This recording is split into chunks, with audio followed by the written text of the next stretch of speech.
anatufundisha mimi na wewe tufundishe, tuushinde ubaya kwa wema. Tumsifu Yesu Kristo. Kwa hiyo wapendwa, tunaposherehekea hii siku ya Alhamisi Kuu, tumwombe Mwenyezi Mungu tuweze kuheshimu Ekaristi, tuwaombee mapadri wetu na tuwe na mapendo kwa Mungu na majirani zetu. Somo la kwanza tulilosikia ni simulizi ya ile Pasaka ya wana wa Israeli walipokombolewa utumwani Misri. Kukombolewa kwao kulianza kwa wana wa Israeli kumchinja mwana-kondoo na kupaka damu yake juu ya vizingiti na miino ya nyumba zao.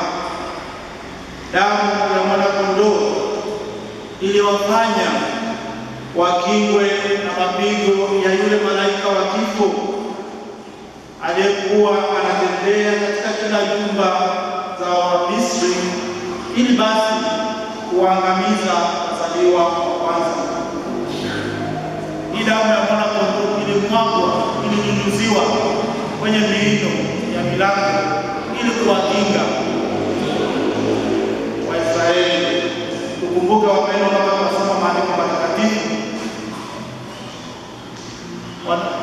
Mungu Mwenyezi alimwambia Musa, nenda kwa Farao mwambie awaachie wana wa Israeli.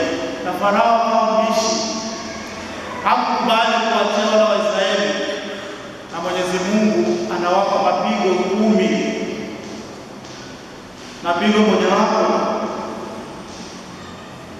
ni wazaliwa wa kwanza wanakufa wote wa wanyama na binadamu, na lingine anawarudisha wachinje mwana-kondoo na damu yake wainyunyizie kwenye miino ya milango, ili yule malaika wa kifo anapokuja kuwaua wazaliwa wa kwanza awaruke wana wa Israeli.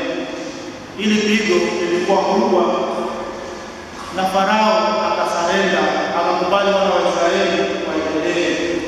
Iliwacha wana wa Misri wakiwa katika ukiwa mkubwa, na Waisraeli wakapata uhuru wa kuokolewa. Basi tunapokumbuka hii siku, nasi tunakumbuka Yesu Kristo ambaye katika Agano Jipya anaitoa damu yake, inakuwa ndio kinga yetu, inakuwa ndio ulinzi wetu, inakuwa ndio kinywaji chetu cha kiroho. Damu ya Yesu Kristo inayomwagika wakati wote katika sadaka ya misa iweze basi kuwa kinga, ulinzi katika maisha yetu. Damu yake iweze kutulinda kama ilivyowalinda wana wa Israeli wakiwa utumwani, na hii damu yake inayotolewa kila siku basi iwe kinga na ulinzi katika maisha yetu. Hii damu yake iwe ushindi wa kuondokewa na kila uharibifu.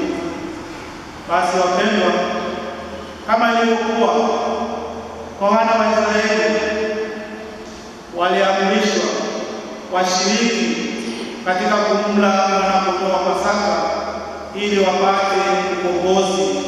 Vivyo hivyo mimi na wewe lazima tule mwili wake ili tupate uzima. Tuipende na tushiriki vema Ekaristi Takatifu. Tuipende na tushiriki vema Ekaristi Takatifu. Mtakatifu Agostino aliwahi kusema, tukipokea Ekaristi Takatifu vema, basi tunageuka kuwa kile tunachopokea. Yaani Yesu anakuwa ndani yetu na sisi tunakuwa Yesu wengine, na Yesu atatuacha. Basi tumwombe Mungu kila mmoja tunaposherehekea Alhamisi Kuu leo, jitahidi kuondoa kizuizi chochote kile kinachokufanya usishiriki Ekaristi Takatifu. Tudumu daima katika swala zima la Ekaristi Takatifu. tuwaheshimu mapadri na tuwaombee. Na la mwisho, tupendane sisi kwa sisi kama Yesu alivyotupenda. Tumsifu Yesu Kristo.